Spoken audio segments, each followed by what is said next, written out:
Welcome to my podcast, which is all about changing your business and money reality. This is your master money coach, Dr. Gaurav Deka, and you are money. Hello, my friends. How are you?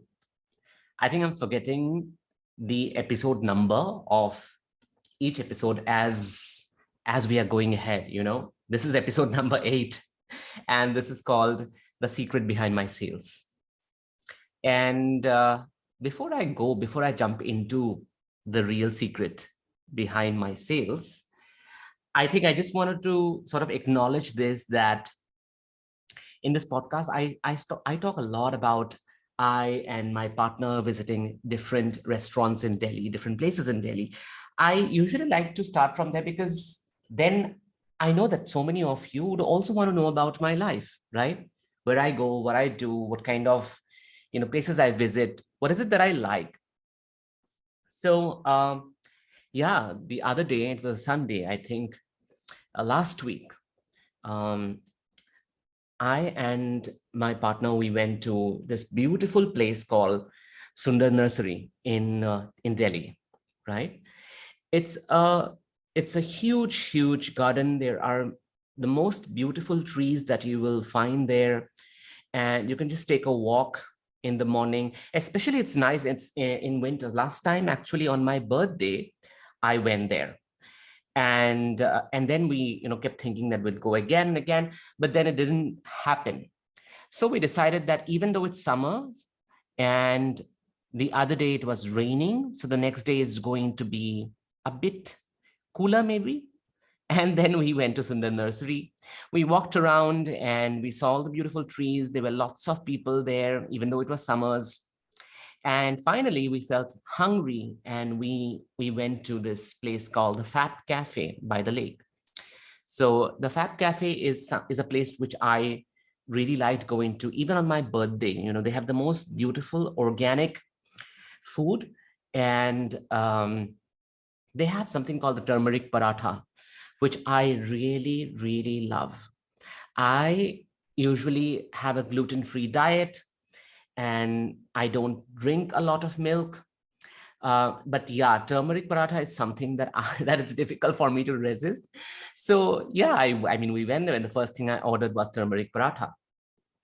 Now, what happens is, that day there were a lot of people, and there are two segments of this restaurant. One segment is inside place where they come and serve you, and one is outside, wherein they give you food in disposables, because it's difficult for them to sort of go there, maneuver, bring in all the people inside and then serve them outside. It's difficult. So they give in disposables, as a result of which the paste or the chutney that comes along with the parathas, which you have with the paratha, it comes in small, very small containers, actually.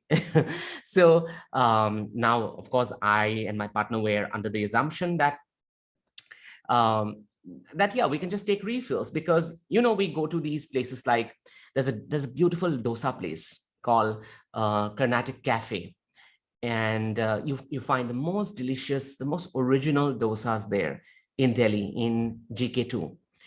And there's also another place called Naivedyam, which is where also you find dosa. I'm talking about dosa places because dosa is one dish which comes with different kind of paste, different kind of chutneys, right? Coconut chutney, green chutney. So we were under the assumption that, just like Carnatic, just like Naivedyam, the other place where you get refills of these different chutneys, we would also have refills even there, So we quickly finished the chutney that came in really small boxes with the paratha. Only a quarter of the paratha was gone by then. And then we went and asked for more chutney. And the response that I got from the waitress made me wonder. She said that we have to control the portions that go out. We are answerable to how much chutney is being distributed. And there are we have to be responsible. There are policies around how much food actually goes out. We cannot give you extra food, even if it's chutney. And in the beginning, of course, I think my partner was feeling awkward and strange. I was feeling, okay, this is strange, but this is also interesting. What does it tell us about the organization? What does it tell us about the restaurant, right? What does it tell us about the thinking and the thought nature of the people who have made these policies or who have made these rules, right? Of how much they can give and how much they cannot give. It was a very interesting point of view, as I always say, right? So it made me wonder, why was it so difficult for them to give something which other places could give us? Is it because they were scared that someone is going to steal their recipe? Is it because, they can't give more because if you give more, there will not be enough left for other people who might show up on that day? Is it because it's really expensive to make them, to prepare them, right? There can be many, many reasons. But what it made me think is about my reaction and my partner's reaction. We felt that this is not the place we would want to come back to. This is not the place where we can rely and trust that in the middle of our journey of having a meal, if something finishes, if something gets over, then we may not feel safe. Eating is also an experience of safety. To know that there is enough. If I'm having rice with dal at my home, and if somehow in the middle of that meal, someone tells me, my mom tells me, or the cook tells me that there is not enough dal left to be had with rice, I, of course, would feel at that point a sense of tightening, a sense of not knowing what to do with the rest of the food, feeling a bit anxious, but also a bit disappointed because I'm still hungry. And what do I have the food with now, right? So it creates a sense of disappointment. It creates a sense of lack inside you. It creates a sense of unsafety, unreliability, mistrust in the people who are serving you, right? You are unable to trust the people who serve you because it's gone midway and now you don't know if you can have or you can't have, if there is enough or there is not enough, right? You enter their state of lack and you absorb their fears because you don't have enough as a result of they not giving you enough, right? And I see this so much in the coaching industry, in the healing industry, in the industry of therapists, right? Because, I want to tell you this, that a lot of my own self-investment, things I learn from, things I apply from, techniques I learn, topics I read about, a lot of my work is also around somatic work. A lot of my work is around nervous system. Most of my work is around resolving intergenerational trauma. A lot of it is around attachment trauma, childhood trauma, all these things, in the beginning of my career, even today, I learn from places from where I don't have to pay, right? For example, the best of coaching that I get about trauma work is from this podcast called Holistic Life Navigation. Brilliant podcast. You get to learn so much about somatic work, decolonizing the body, how trauma travels, right? There are brilliant interviews with, one of my teachers appear there, Mark Wolin. Amazing podcast. And then, to be able to think clearly, to be able to do deep work without looking at my phone, without, going to the kitchen, without thinking about food, to have that kind of mindset where I can really work at a pace with a clean head. I listened to a podcast by Cal Newport, wherein he solves questions around deep work from people from various parts of the world who email him. These two podcasts, I mean, all other podcasts, they are, I would say, worth millions for the kind of effect that I'm experiencing in my life, right? For example, for business solutions, I go to the YouTube channel of Daniel Moran, amazing person, amazing entrepreneur who gives you such inspirational video content of how you can create million or multi-million dollar businesses. I'm also a great fan of space and experimental physics. And there is this amazing channel. I don't know if I'm going to pronounce it right or not. It's called Kurzgesagt, Kurzgesagt, Kurzgesagt. So yeah, so that is another channel which provides me so much of information on space, on experimental physics. And I don't get, I never learned these things when I was, let's say, when I was studying physics, or maybe back in school or back in college. I never learned from there, but I'm learning for free such brilliant content worth millions.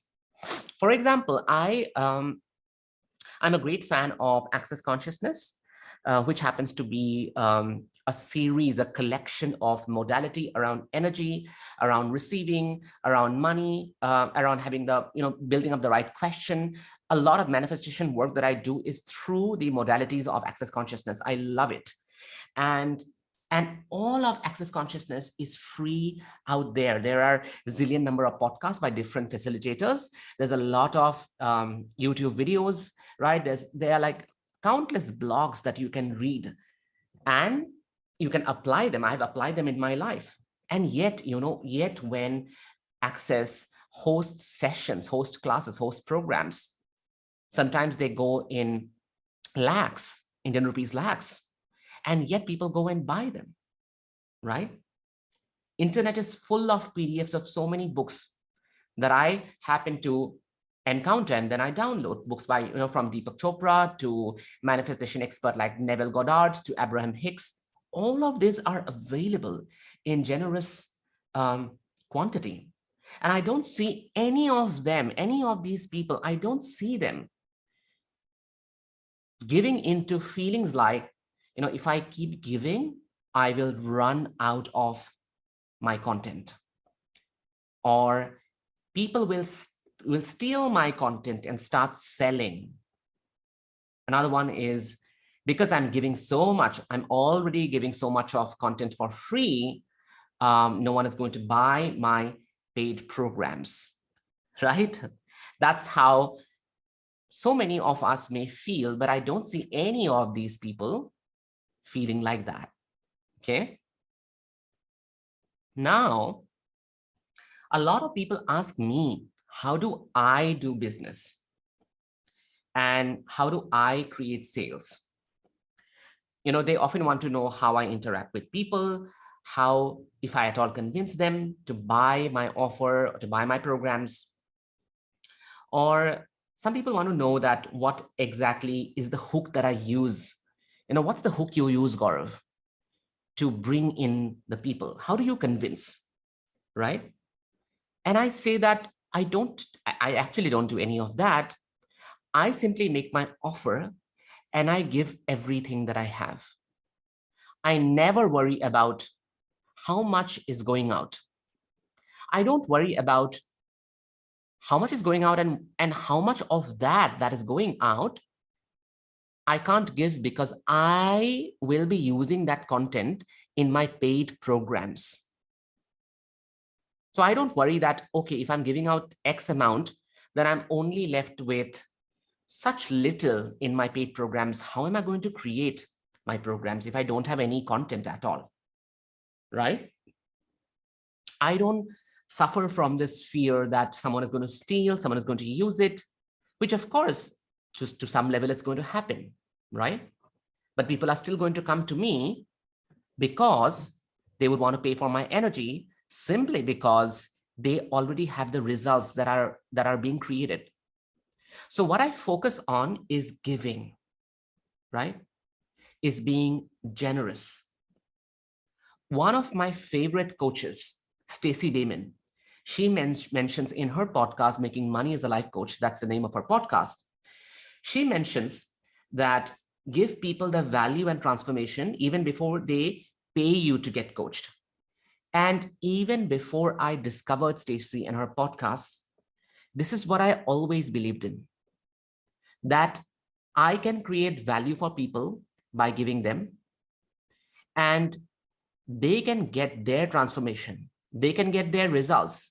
They can get what they aspire to have even before they come to me, right? I always believed in creating transformation way before my clients paid. There's a reason to it. I look at all the benefits of working with them when they come from that space. When a client comes from a space of already being transformed, already being given enough, already aware of my generosity. Number one, that they are very informed. They're informed about my work. They are stepping into a place which is known for them instead of a place which is absolutely unknown for them. They're not stepping into some kind of uncertainty, unsafe space. As a result, number two, they feel safe. People are going to pay you. If you are a coach, you are a healer, you're a therapist, people are going to pay you because they feel safe with you, because they are able to trust you. There are 4 pillars to trust: your trust on the client's trust on you, the client's trust on themselves, your trust on yourself. There are 4 pillars to it. And so they are able to trust and are able to feel safe with you. They already know how it feels to work with you because they have experienced the results. They've experienced what you give out and how it works and what kind of processes you use and the kind of transformation that they're already experiencing. So they know how it feels to work with you. So their bond with you and the offer that you have made is already established. You don't have to work from scratch to build up that bond, right? As a result, they are able to trust the process and are able to measure their own commitment. You will get committed clients. You will not get clients who will come to you, doubt themselves, doubt the process, go away in the middle of the work, because people who consistently follow you, people who consistently use your free work, people who consistently listen to your podcast, read up your Insta post, apply them in their life, they are going to remain committed to the work they have with you because they have done that already. Their commitment has happened even before they have paid you. As a result, as I said, you don't have to build things from scratch. You don't have to work on their issues from scratch. Their thought errors, their dysfunctional habits, some of the work has already been done. So grassroots fundamental work is already done, right? And they have come to you from a space of knowing, from a space of trust, from a space of safety. So you can now do deeper work. You can now do more valuable work. You can now produce transformations that are beyond what they thought they would achieve with you, because the work from here is going to be deep, right? You're not going to, spend 6 months of time educating them, psychoeducating them on the process and how you work and how it's going to build up their, life, right? For example, so many people who buy my coaching program 8 steps, which is Abundance Tapping Expansion Practice Series, which is basically for coaches and healers so that they can not only break their abundance blocks, but also change the way they do business and receive money in their coaching career, in their healing career, in their therapy career, right? It is a game changer for people who truly want to make money in this field. So people who tell me, when they come for buying my program 8 steps, they often tell me, they call me up and they tell me, or maybe they text me on Insta and they tell me, I have binged on your videos on Insta, the lives that you do, the content that you produce. I have binged on all the audios that you put up in the Facebook group. I have a Facebook group called You Are Money. And I have listened to all the podcasts that you that you bring out. So, and then I've made this decision because it was so much and I felt so full and this felt so rich, and that's why I'm here. So people who are already my tribe, people who already believe in the work that I'm doing, people who are vibrating at the level at which I'm giving, those are the people that are showing up for me. And this is happening not because I am, holding my content, not because I'm saying that, oh, I can't give you more, because in order to have more, you have to come and pay for my program, right? I'm not sitting at a restaurant saying that, oh, I can't give you more of this food because, I am responsible, I'm answerable. If I give you more of this food in this little container, so I can only give you this much. I don't operate from that space. I operate from the space of when I give out more, I create value, I create trust and safety. As a result, I'm able to not only create more, but also I'm able to create more clients, right? There is more trust, there is more safety, there is more alignment. People who are committed are going to show up, right? And this happens because you may not realize, if you are a coach, if you are a healer, even if you are a businessman, by the way, this happens because there is a bond between the offer that you make and the client, right? There is a bond that gets formed. When I go into a shop and when I, let's say, look at a product, maybe a shirt, so I'm attracted to it and there is a bond that is formed, right? Now, that bond needs to be preserved, right? That bond gets stronger when I have reasons to buy, when I feel attracted to it, when I am willing to pay that price, right? When I know that I have that much amount of money, isn't it? Now, for all of that to happen, there has to be a right environment that must be given to nurture that bond between me and the offer. And that nurturance is trust. That nurturance is feeling safety. Sometimes when one of the people in the store that you go to and you form a bond between you and the, let's say, the shirt, one of the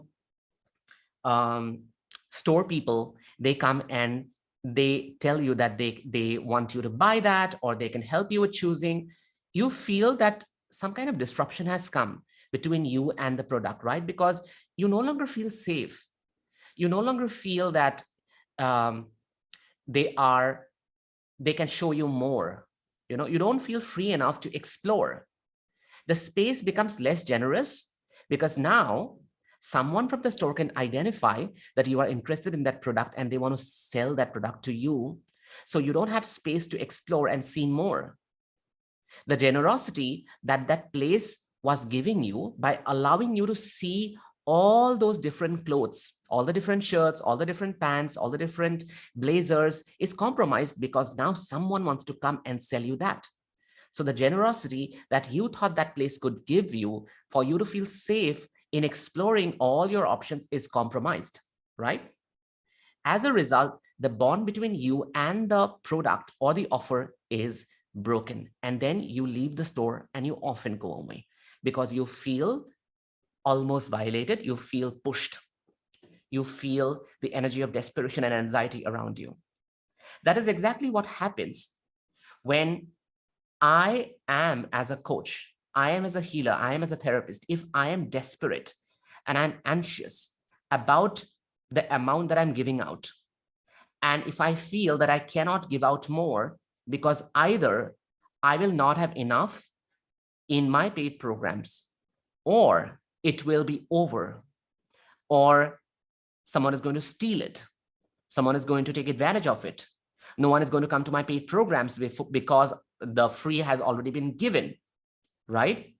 When I feel like that, I pass on that feeling energetically to all the people who are exploring, thinking about buying my offer, thinking about buying my program, wants to hire me as a one-on-one coach, right? Wants to take up my 6 months package. They are exploring, but then I disrupt it with that kind of energy, right? Some of the people who buy my programs, some of the people who are in ATEPs and who have also been in my family constellation program earlier last year, and then last year, they were also in my inner child program and other trainings that I did. They tell me that, Gaurav, whatever you sell, we are willing to buy it. Whatever you sell, we are willing to buy it because we just love the work you do, right? And they tell me that sometimes I tell them that, I don't know what I'm going to come up with this program. For example, when I was selling ATEPs for the first time, way back in March 2022 this year, I was having the pilot group, and I told my folks that, I'm not quite sure what this program is turned out to be, but I do know that this is going to be a strong, powerful, transformative program. And they said that we are not concerned. We are not concerned about what it contains, what kind of modules you are bringing, what kind of information you're bringing. We are going to buy this program no matter what, because we believe in you. Why are they able to do that? Why that kind of response, such a strong response towards something that they don't even know about? Because of their past experience, right? Their prior experience with me, where they have received a lot, where they're aware of the generous amount of work that I produce and give, that they could experience. As a result of that, they could experience the energy of safety, trust, commitment, right? And that's not what happens when selling comes into the picture, because most people start feeling unsafe, right?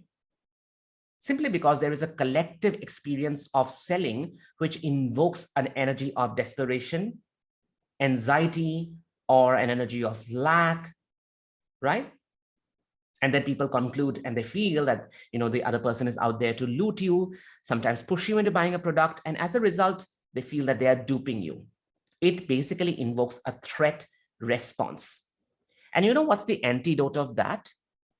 The antidote of that is generosity. When you give people, when you don't worry about how much you are giving, when you produce result, which could be free, the content that you're offering could be free, but it is so strong and so powerful that it can create the transformation in people without they even signing up for your program or your courses or your services, right? So when you make generosity as the driving force behind your marketing, behind your selling, behind attracting the clients that you want, right? People then keep showing up again and again. And that, when they show up again and again, that allows them to form the bond with the offer that you have made at a way deeper level, because that deeper level is an emotional bond, right? It's an emotional bond. And it may take some time for such conversions, but those conversions are going to happen, and they are going to create even more conversions. It may take time, just like it takes time for a baby to fully form in the mother's womb. But the bond begins right when that one cell is embedded into the uterine tissue. Right from there, the bond is formed, right?